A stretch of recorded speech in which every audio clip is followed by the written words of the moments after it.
बीरबल की एक कहानी। अकबर ने बीरबल से पूछा, अगर तुम इस देश का राजा होते तो तुम कौन सी अहम बात करते। बीरबल ने मुस्कराते हुए कहा, राजा जी, अगर मैं राजा होता तो मैं ये पहले देखता कि कोई भूखा नहीं सो रहा। अकबर ने हैरानी से पूछा, कैसे? बीरबल ने उत्तर दिया, राजा की सबसे बड़ी जिम्मेदारी है अपने प्रजा की भलाई का ध्यान रखना। दिन बीरबल दरबार में उपस्थित नहीं थे। ऐसे में बीरबल से जलने वाले सभी सभासद बीरबल के खिलाफ अकबर के कान भर रहे थे। अक्सर ऐसा ही होता था, जब भी बीरबल दरबार में उपस्थित नहीं होते थे, तभी दरबारियों को मौका मिल जाता था। आज भी ऐसा ही मौका था। बादशाह के साले मुल्ला दो प्याजा की शह पाए कुछ सभासदों ने कहा, जहांपनाह, आप वास्तव में बीरबल को आवश्यकता से अधिक मान देते हैं। हम लोगों से ज्यादा उन्हें चाहते हैं।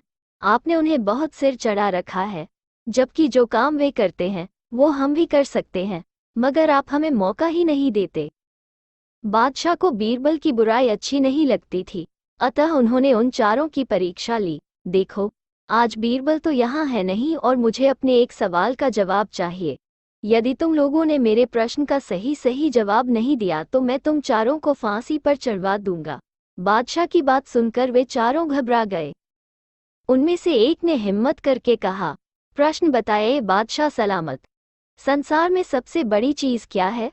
और अच्छी तरह सोच समझकर जवाब देना, वरना मैं कह चुका हूं कि तुम लोगों को फांसी पर चढ़वा दिया जाएगा। बादशाह अकबर ने कहा, अटपटे जवाब हरगिज नहीं चलेंगे। जवाब एक हो और बिल्कुल सही हो। बादशाह सलामत, हमें कुछ दिनों की मोहलत दी जाए, उन्होंने सलाह करके कहा। ठीक है, तुम लोगों को एक सप्ताह का समय देता हूं, बादशाह ने कहा। चारों दरबारी चले गए और दरबार से बाहर आकर सोचने लगे कि सबसे बड़ी चीज क्या हो सकती है। एक दरबारी बोला, मेरी राय में तो अल्लाह से बड़ा कोई नहीं। अल्लाह कोई चीज नहीं है। कोई दूसरा उत्तर सोचो, दूसरा बोला। सबसे बड़ी चीज है भूख, जो आदमी से कुछ भी करवा देती है। तीसरे ने कहा, नहीं नहीं, भूख भी बर्दाश्त की जा सकती है। फिर क्या है सबसे बड़ी चीज? 6 दिन बीत गए लेकिन उन्हें कोई उत्तर नहीं सूझा। हार कर वे चारों बीरबल के पास पहुंचे और उसे पूरी घटना कह सुनाई, साथ ही हाथ जोड़कर विनती की कि प्रश्न का उत्तर बता दे। बीरबल ने मुस्कराकर कहा, मैं तुम्हारे प्रश्न का उत्तर दूंगा, लेकिन मेरी एक शर्त है। हमें आपकी 1000 शर्तें मंजूर हैं। चारों ने एक स्वर में कहा, बस आप हमें इस प्रश्न का उत्तर बताकर हमारी जान बख्शी करवाएं। बताइए, आपकी क्या शर्त है? तुम में से 2 अपने कंधों पर मेरी चारपाई रखकर दरबार तक ले चलोगे। एक मेरा हुक्का पकड़ेगा, एक मेरे जूते लेकर चलेगा। बीरबल ने अपनी शर्त बताते हुए कहा। ये सुनते ही वे चारों सन्नाटे में आ गए। उन्हें लगा मानो बीरबल ने उनके गाल पर कसकर तमाचा मार दिया हो, मगर वे कुछ बोले नहीं। अगर मौत का खौफ न होता तो वे बीरबल को मुंहतोड़ जवाब देते, मगर इस समय मजबूर थे, अतः तुरंत राजी हो गए। 2 ने अपने कंधों पर बीरबल की चारपाई उठाई, तीसरे ने उनका हुक्का और चौथा जूते लेकर चल दिया। रास्ते में लोग आश्चर्य से उन्हें देख रहे थे। दरबार में बादशाह ने भी यह मंजर देखा और वह मौजूद दरबारियों ने भी। कोई कुछ न समझ सका।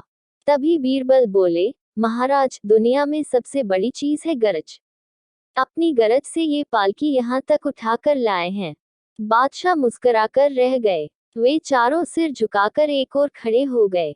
अकबर से कहा, सम्राट, जब आप अपनी सत्ता और बुद्धिमत्ता को सब पर दिखा रहे हैं तो लोग अच्छे भी होने चाहिए। अकबर ने कहा, मुझे यह नहीं मालूम कि लोग कैसे बेहतर बन सकते हैं। बीरबल ने हंसते हुए कहा, एक दिन मेरे पास एक बहुत पुराना और सीखने योग्य किस्सा है। वो कहानी थी, एक समय की बात है। एक गांव में एक गरीब लड़का था जिसका नाम राम था। राम को पढ़ाई का बहुत शौक था, लेकिन उसके पास किताबें नहीं थीं। राम ने अपनी मेहनत और आत्मविश्वास से पढ़ाई की और एक दिन उसने एक प्रतियोगिता जीती। इससे उसका जीवन बदल गया और वो एक शिक्षायादी बन गया। सम्राट, इस कहानी से यह सीखने को मिलता है कि हालात चाहे जैसे भी हों, सतत प्रयास और आत्मविश्वास से हम अपने लक्ष्यों को हासिल कर सकते हैं। अकबर ने मुस्कराते हुए कहा, बीरबल, तुम्हारी कहानियां हमेशा मुझे सोचने पर मजबूर कर देती हैं कि बहुत समय पहले की बात है, दिल्ली के सुल्तान अकबर के दरबार में बीरबल नामक एक बुद्धिमान और विचारशील व्यक्ति थे। उनकी चालाकी और बुद्धिमत्ता की कहानियां उनके समय के लोगों के बीच मशहूर थीं। एक दिन अकबर ने अपने दरबार में एक बड़े आत्मविश्वासी आदमी को बुलवाया। यह आदमी अपने आप को बहुत ही प्रबल और बुद्धिमान मानता था। वह बोला, सुल्तान, मैं इस समय के सबसे बुद्धिमान व्यक्ति हूँ और मैंने दुनिया की सबसे शक्तिशाली राज्य बनाने के लिए एक अद्वितीय योजना बनाई है। अकबर ने बहुत सुना, लेकिन उन्होंने ये भी कहा, इतना ही तो वादा करने से कुछ नहीं होता, तुम्हें अपनी योजना को हकीकत में बदल कर दिखाना होगा। ये सुनकर वह आदमी थोड़ी चौंका, लेकिन फिर उसने तय किया कि उसे बीरबल के साथ मुकाबला करना होगा। उसने बीरबल को बुलवाया और उससे युद्ध में विजय प्राप्त करने की चुनौती दी। बीरबल ने ये सुनकर हंसते हुए कहा, ठीक है, हम एक आपसी प्रतिस्पर्धा करेंगे, लेकिन एक शर्त पर। उसने शर्त रखी कि जीतने वाला सबसे बुद्धिमान होगा और उसे विजय अर्जित करने के बाद उसकी योजना को सुनी जाएगी। दोनों ने सहमति दी और प्रतिस्पर्धा का समय तय किया गया। दिन बदलते गए और प्रतिस्पर्धा का दिन आया। उन्होंने एक सवारी गढ़ी और दोनों को एक बड़े मैदान में ले गए। यहाँ प्रतिस्पर्धा शुरू हुआ और दोनों ने एक दूसरे के साथ विभिन्न चुनौतियों का सामना किया। बीरबल ने चतुराई और बुद्धिमत्ता के साथ हर चुनौती का सामना किया और अपने चरम परिप्रेक्ष्य में उसे हराकर जीत हासिल की। विजयी बनकर उन्होंने वह आदमी से कहा, तुम्हारी योजना भले ही अद्वितीय हो, लेकिन बुद्धिमत्ता और चतुराई में तुम्हारी हार हो गई। उसके बाद सभी लोगों ने बीरबल की बुद्धिमत्ता की प्रशंसा की और उसके समर्थन में खड़े हो गए। समय की बात है जब अकबर के दरबार में बीरबल नामक एक बुद्धिमान और चतुर सचिव थे।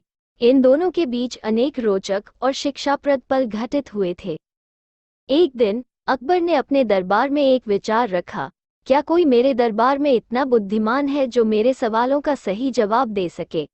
इस प्रश्न को सुनकर बीरबल ने आक्षेपपूर्ण भाव से कहा, जी हाँ हुजूर, मैं आपके सवालों का सही जवाब देने के लिए यहाँ हूँ।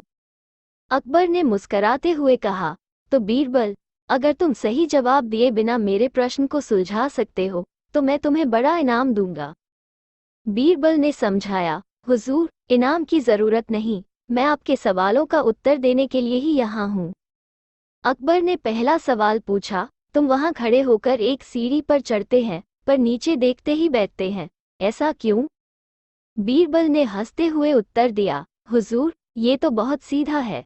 जब मैं सीढ़ी पर चढ़ता हूँ तो मेरा सर ऊपर जाता है और मैं ऊपर वाले से सारी समस्याएं देख सकता हूँ, पर नीचे बैठकर मैं उन समस्याओं का सही समाधान निकाल सकता हूँ।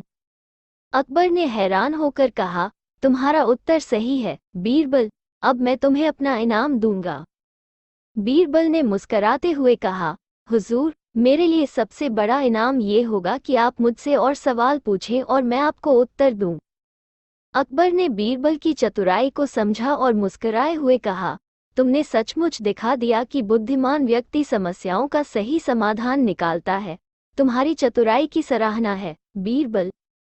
इस प्रकार बीरबल ने अकबर के दरबार में अपनी बुद्धिमत्ता और विवेकपूर्ण उत्तरों से अपनी स्थानीयता बनाए रखी और उनकी कहानियां हमें आज भी सीख देती हैं। एक दिन अकबर ने बीरबल से कहा, बीरबल, मुझे एक नई कहानी सुनाओ जो हमें कुछ नया सिखाए। बीरबल मुस्कराए और शुरुआत की, हुजूर, एक गांव था जहां एक बड़ा मेला होने वाला था। गांव वाले बड़ी उत्सुकता से इस मेले की तैयारियों में जुटे थे। एक आदमी ने देखा कि एक युवक एक बड़े सा बालू का पहाड़ बना रहा था।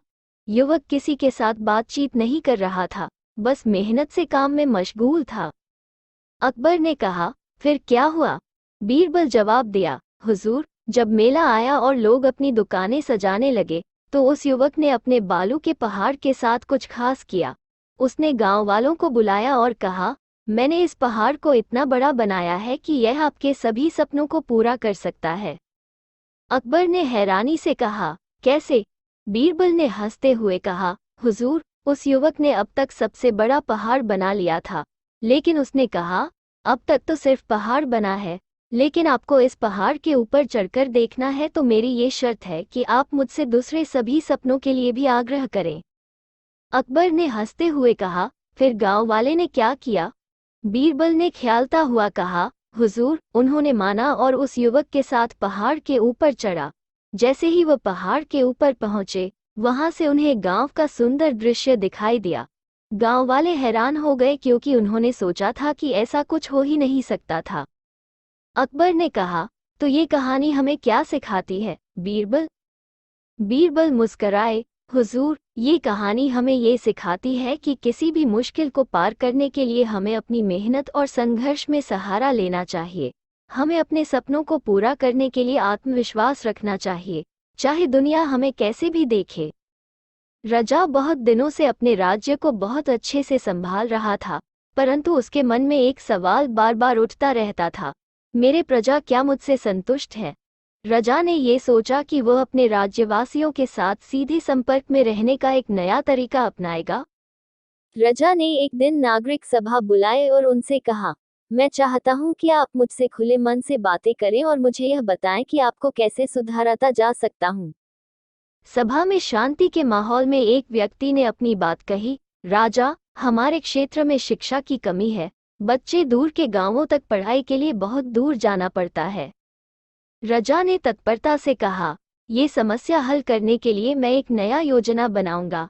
हमारे क्षेत्र में नई शिक्षा केंद्र स्थापित करेंगे ताकि हर बच्चा अच्छी शिक्षा पा सके। एक और सभागृह ने कहा, राजा, बेरोजगारी की समस्या हमें बहुत सताती है, कृपया इस पर भी ध्यान दें। रजा ने मुस्कराए, मैं समझता हूं कि बेरोजगारी भी एक बड़ी समस्या है। हम नए उद्यमों को बढ़ावा देने वाली योजनाएं ला रहे हैं जिससे नौकरियों का संबंध बना रह सके। सभागृहों ने अपनी समस्याएं रजा के सामने रखी और उन्होंने वाद विवाद सुना। रजा ने उनके सुझावों को ध्यान से सुना और 1 सप्ताह के भीतर राज्य के विभागों को इन समस्याओं का समाधान निकालने का आदेश दिया। इसके परिणामस्वरूप नए शिक्षा केंद्र स्थापित किए गए, नौकरी पाने में सहारा मिलने के लिए नए उद्यमों का समर्थन किया गया और बेरोजगारी को कम करने के लिए उपाय अच्छी तरह से कार्यान्वित किए गए। राजा ने 1 महीने बाद फिर से सभा बुलाए और पूछा, क्या आप सभी संतुष्ट हैं? सभागृह ने मिलकर कहा, हाँ, हम सभी बहुत खुश हैं कि राजा ने हमारी बातें सुनी और उन्हें हल करने के लिए कदम उठाए। रजा ने मुस्कुराते हुए कहा, यह सीखने को मिला कि सच्चे नेता हमेशा